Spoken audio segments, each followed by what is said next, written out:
So put your hand up if you think that sometimes you lack confidence. Haribol.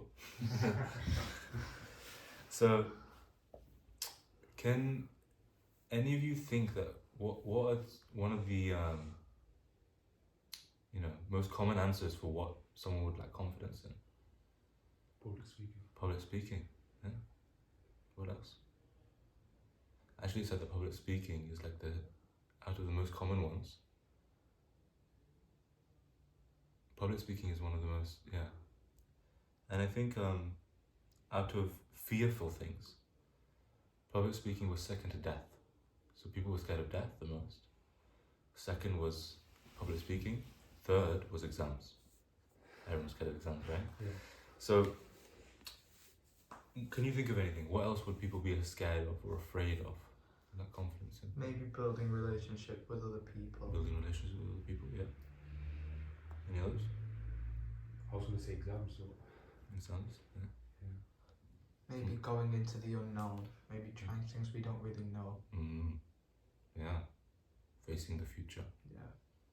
That's one. Tomorrow's Kirtan Sunday. When the devotees are singing or leading a Kirtan, they might be a bit fearful of that. Huh? So yeah, there's many things. But out of all of these, what is the thing that is common within all of them? What people fear the most? Fearful of doing Kirtan? Fearful of the future? Fearful of exams? Why? Because you don't know what's going to happen. Why would you be scared to do an exam? Because we don't know. You don't know? That's what I'm looking for. You don't want to upset somebody? You don't want to upset somebody. You don't want to fail. Yeah. Failure is something that people fear the most. Out of all of these things that people lack confidence in or are fearful of, usually the common thing within them is failure. People do not want to fail. So when we meditate on something that goes wrong, then often we will get quite scared. There's a way that our body works biologically with adrenaline. Adrenaline can be used in two ways. Usually let's say there's an example of someone that wants to do public speaking. We may have adrenaline. Now, if that person uses this adrenaline to think about what could go wrong, usually they'll be quite nervous. That adrenaline will turn into nerves. But when people have adrenaline and they think about what could go right, they'll be very confident. Right? They'll be confident to go up on that stage by thinking about what could go right. They'll be very confident to speak. So that same thing, that adrenaline can turn into that same situation can go two different ways depending on how you think. So that adrenaline can be used in two ways. Which is the better way? To think what can go right. Therefore, we can be more confident. So, if we meditate on what will go right, we'll be excited to do such things that we might fear of failure. So, excitement and nervousness are the same thing, but channeled into different ways. We have to remember that. So, if you're ever in a public situation, this is how you deal with your nerves. You listen to your body. Biologically, this is how it works. Okay? So, and some people say, I'm a nervous person. I usually just very nervous. No, that's not right. Because your adrenaline is always being channeled into what could go wrong. And yes, people may suffer from this, but they just need help on it. But the way in which we can help that, we have just in front of us. Adrenaline should be used into the right way. So,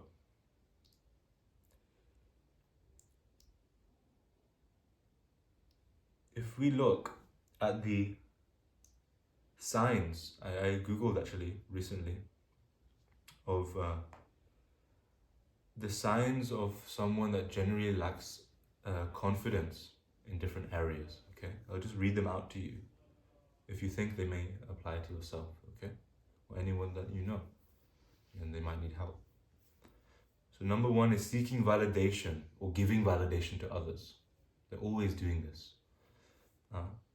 Seeking to be appreciated or giving appreciation to others. Okay? Actually, no. So when I'm saying the second part, these are the things when people are confident. So when I'm talking about adrenaline being used into two different ways, the first one I'm saying is people putting adrenaline into nervousness and people putting adrenaline into excitement. Okay? So someone can either be seeking validation or someone can either be confident enough to give validation to others. Okay?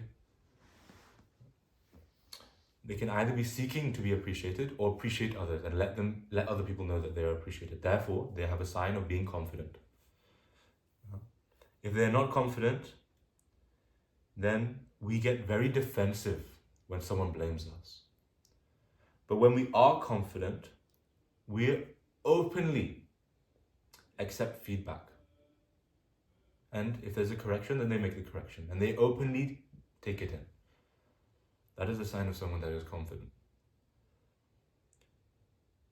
Another sign of someone that is not confident is always trying to be comfortable. Someone that is confident takes risks. They're confident enough to take risks. Embrace challenges. Someone that is not confident may procrastinate quite a lot. But someone that is confident is decisive. They know how to use their decisions well because they're confident in what they can do with their time. These are just symptoms, so they might not always lead to the same thing. Someone that is not confident, they might blame others when they are blamed. So when something goes wrong, they might blame others. It's said that when you point one finger at someone else, there's three fingers pointing back at you.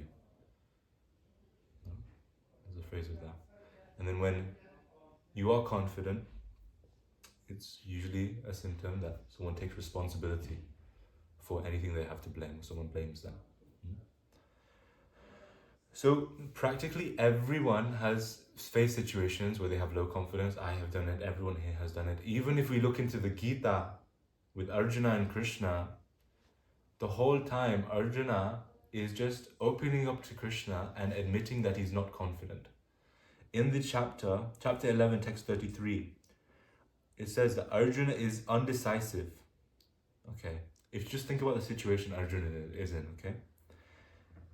He has to face 640 million soldiers on the battlefield. That's bigger than any battle we've heard in modern history.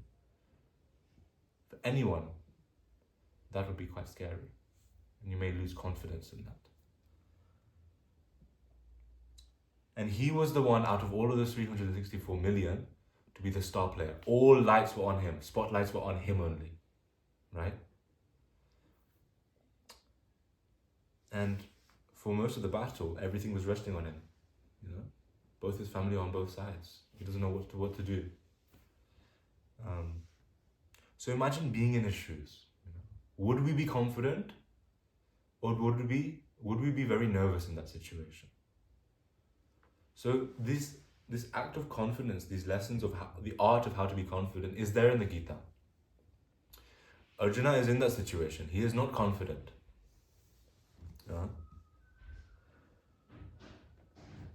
So, if we look at the ways that Krishna dealt with Arjuna, we can say, even today, we notice certain people are more audio learners and some people are more visual learners. So if you're in a classroom and your teacher says something, one person may understand it, the other may not understand it so much because their audio learning is not as high. For me, I'm a visual learner personally. I can learn sort of with audio, but I'm more of a visual learner. It sticks in your brain more. So how does Krishna implement this? Krishna implements this into his teaching with Arjuna. So at first, Krishna gives lessons to Arjuna in the audio way. It's a whole conversation. Krishna is just talking to Arjuna about a situation. Arjuna is stating his problem and asking questions, and Krishna is audibly just talking to him, sorting these situations. As a visual way to explain to Arjuna, Krishna shows his universal form. So Krishna knows. He's doubling down, making sure, okay, hopefully Arjuna gets the message. I don't know if he's an audio learner or a visual learner, of course he knows. But he uses both, because it's used for our benefit as well.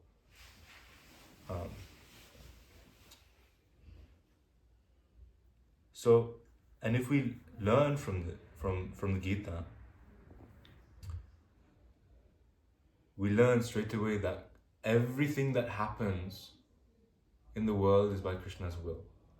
We learn that straight away. In every religion, it talks about this, In Islam and Christianity, they say it's God's will, Allah's will. So the question is whether you want to be an instrument in that plan. How do you want to be used? Where does free will come into play there? Some people may think that there is no plan or everything is going to be random. But no. By Shastra, we can understand that Krishna has some plan and life will go along that manner.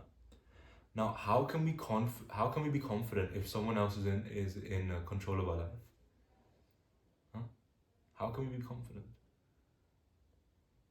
Because we have dependency on Krishna.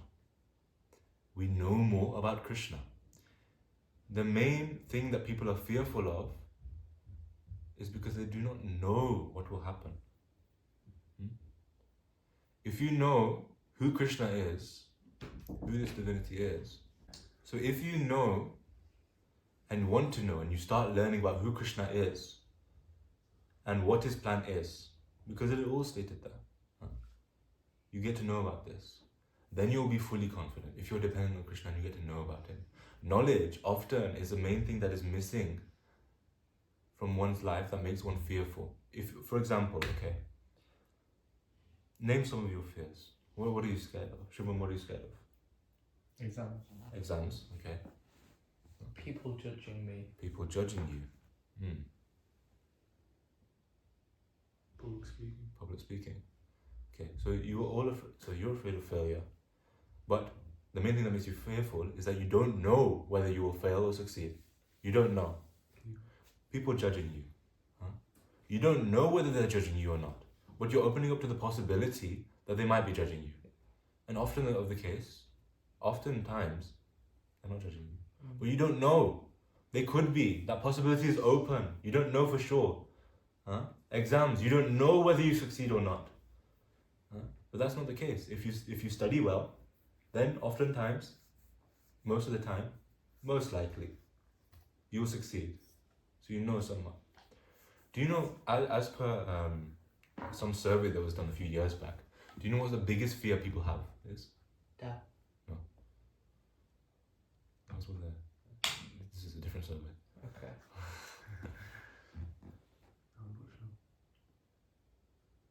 Public speaking? No. Fear of not knowing. The dark.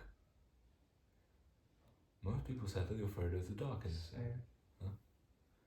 Why was that? So they wanted to find out, these people that were taking out the survey, so they followed up on these people and they asked them why. They're trying to get to the answer of this. And they concluded from that the main reason people are scared of the dark is because they don't know what's out there. They don't know something dangerous could be there. They don't know what is there. I don't know for my safety. I might die because of it. You never know. I could be injured. Something bad could happen to me. But I don't know. So knowledge is the thing that's separating us from being confident. So when we know that Krishna has a plan, and we want to know more about it, that knowledge will help us be confident. Many people in this day and age, and you'll see there's trends, many people think that to be confident you have to believe in yourself. Believe in yourself. That's the motivation, no? Stop being, you have to be confident. Believe in yourself. But the only thing that will actually work to give you confidence is to believe in Krishna. Depend on Krishna. Because otherwise you're depending on yourself. And yourself can only do so much. Krishna knows what is best for you. Krishna knows what is going to happen. Just depend on him. So, some people even try. They try affirmations. No? These, they speak some things. I will be rich. I will be the greatest athlete of all time. I will be, I will be, I will be. And they say it every day.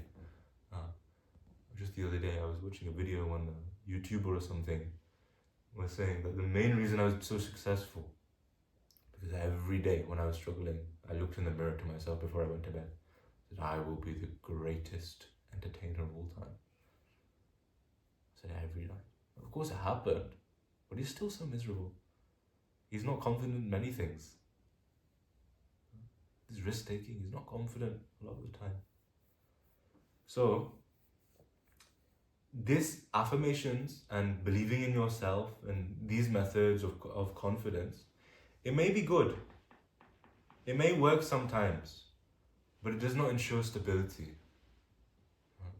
To have a sustainable amount of confidence, you need to depend on Krishna and believe that Krishna knows what to do. And the only way to do that is to know more about Krishna. We increase our knowledge about Krishna. So how do we do that? We read Prabhupada's books. It's divinity. How does the universe work? Let's learn a little bit more about it so that I'm more confident in what I'm doing. What is the highest goal? What is a human meant to do in our life? I'm in a human body. What am I meant to do in this life? Am I meant to just go around seeking happiness everywhere? Yes, actually. The goal is to be happy. But how to do it, we need to find out. So that knowledge is separating us. They don't know, you will not be confident. You won't know what existence is for. What is proof? How do I know what I know? How do I know it? How do I know that something is true? Scriptures they talk about. Prabhupada's book, we talk about what proof actually is. How to have genuine, actual proof of anything. Therefore, you'll be confident in what you know. So, things like this are there, So this affirmations and things like this is very, very temporary. You may be confident for a little while, but it won't work. Muhammad Ali, his slogan was, I am the greatest. Another affirmation. He was the greatest. Then he was beaten in a boxing match, and then, he had some health problems later. Not very great then. So these affirmations are very, very temporary. They won't work for a long sustained amount of time. So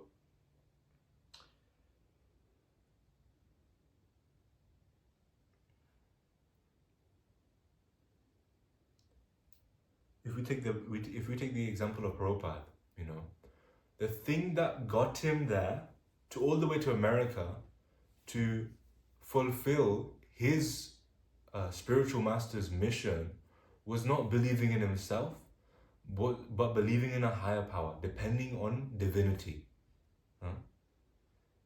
The whole time he was struggling through so much. At the age of 70, coming on a cargo ship that is not very comfortable at all. Not even for a young person, forget an old person, having 2 heart attacks, having no support from his family. But what did he do? Did he believe in himself? For those 10 years, where he made 108 temples? No. He believed in Krishna. He depended on Krishna. And that is sustainable. That is sustainable, not temporary at all. So, from Prabhupada's own example, what was that bhajan he gave? My Lord, let me be your puppet, let me dance, let me dance, let me dance. So that is the confidence that he had, depending on Krishna. My Lord, let me do what you want. Just make me dance. So that is the confidence we should have. And because of this, the confidence that Prabhupada had, some devotees would ask Prabhupada, Prabhupada, Why is it when you walk around, you have your head up all the time? You always look up. Prabhupada said, I'm a devotee of Krishna. Therefore, I should be proud of my position. Not proud, but it is a very high post. I'm very grateful of this. So, it's not a cheap thing, you know. And it's not something that's made up, believing in a divinity. We can prove to you that there is some kind of God. We have to do the experiment. Okay. How do you know that there is a God? Let's do the experiment. Okay. Earlier, Dhruv was talking about the A, B, C, Ds of life. That is the experiment to show to you with your own experience that God exists. Associating with people that are trying to get to that position as well. Books, learning about Krishna, learning about his will, learning about his plan, learning about the universe, learning more about everything. Prabhupada's books especially, chanting, having a conversation with Krishna, chanting his name. And then D, diet. Prasadam, food that is offered with love to Krishna. It changes our consciousness. And automatically with that, if you keep doing it over and over again, that experiment will show you the actual result. Every experiment has a hypothesis, the actual experiment, and then a conclusion. This is how we prove that God exists. We are doing the experiment. We have the hypothesis that there is a God and he exists. And he has certain qualities. Then we do the experiment, the A, B, C, D, yeah? And then we come to the conclusion. And I guarantee, if you do not come to the conclusion that there is a God, or you have no experience, then there is something that you've done wrong in the experiment. So then we can prove that God exists. With your own experience. We don't just say, okay, believe in a book. Okay, there's a book there, it says that God exists. Believe in it. This person over here said God exists, so just believe in it. No. We want you to do the experiment. You do the experiment. I want you with your own eyes to experience Krishna. That he exists. See how he interacts in your life. I want you to have that relationship with Krishna and I want you to notice it. So, this is the best kind of proof. So this is the experiment. So this is how we can get confidence from doing this experiment.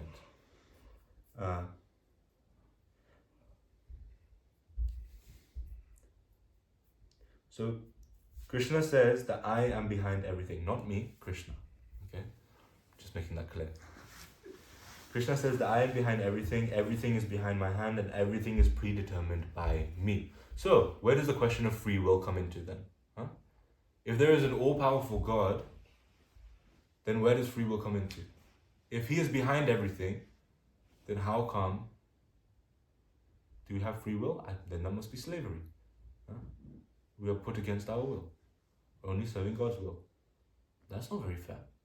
No, that's not how free will works. The way to have free will is to come out of these modes of material nature. The law of this material world is that there is goodness, passion, and ignorance. And these affect you in this world. But higher than that is the process of bhakti, devotional service.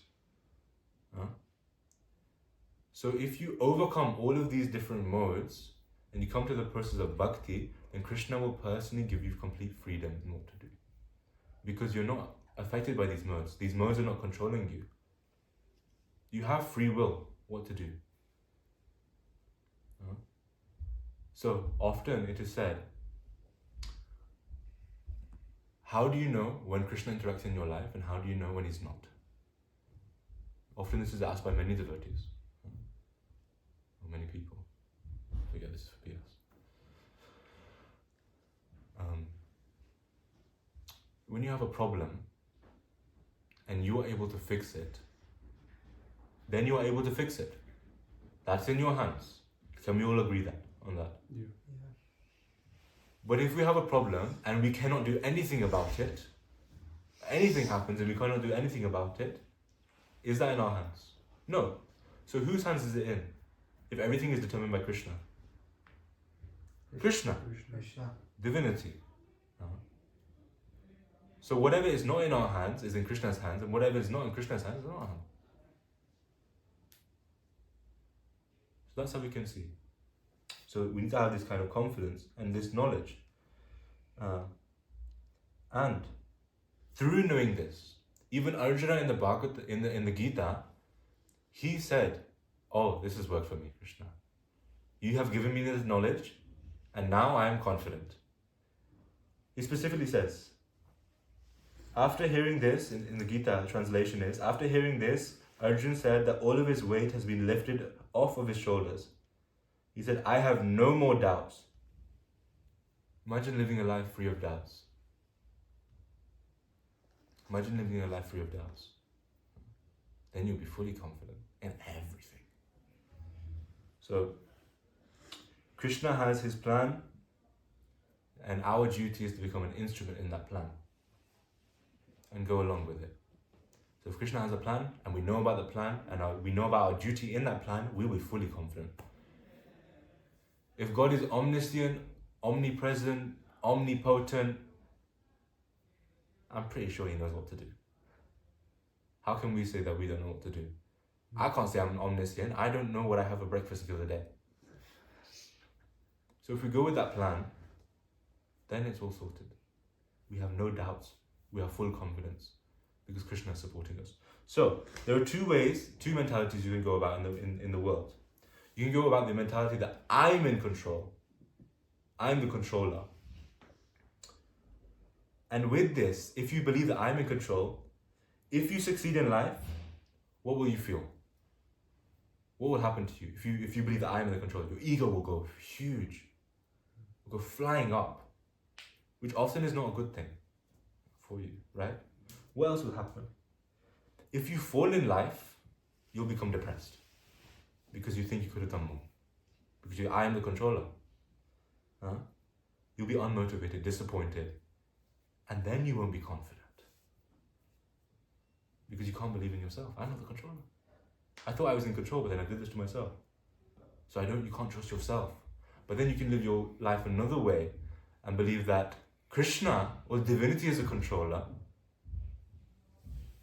and the exact opposite will happen. If something good in your life happens, if you succeed in life, what will happen?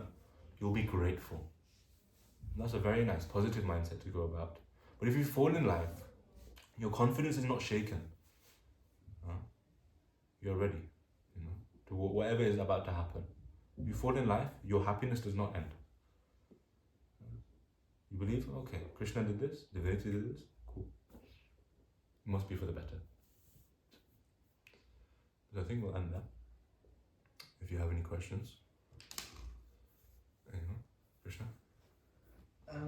So you talk about how to be more confident and how it's all in Krishna's plan for everything to happen. Yeah. But even though sometimes we may know that, we sometimes might forget, or sometimes we're still wary of that. But something in our heads just triggers us saying, "But why? Just why did that happen?" And sometimes, even if you believe Krishna. Yeah. Okay. So could you maybe elaborate on why we might have those kinds of thoughts? Everyone will have those kinds of thoughts, even if we are, if we don't think that anyone else is in control. Like, why did that happen? It was in my control, but why did that happen? It's in Krishna's control, but why did he do that? Why did this happen to me? So we do have to have faith in the better or good, but still, you'll have this curious, why though? What did I get from this? Could somebody say maybe it might be for the greater good? Yeah, totally. I just explained that if Krishna or God is explaining every religion as omniscient, omnipresent, omnipotent, then surely he knows what to do. Yeah. Surely he knows what is for the greater good. Yeah. So if he's omniscient, he'll know. And if he's omnipotent, then he'll do what's right. So if it's out of our hands, then you just have to trust. Hare Krishna, Hare Krishna, Krishna Krishna, Hare Hare, Hare Rama.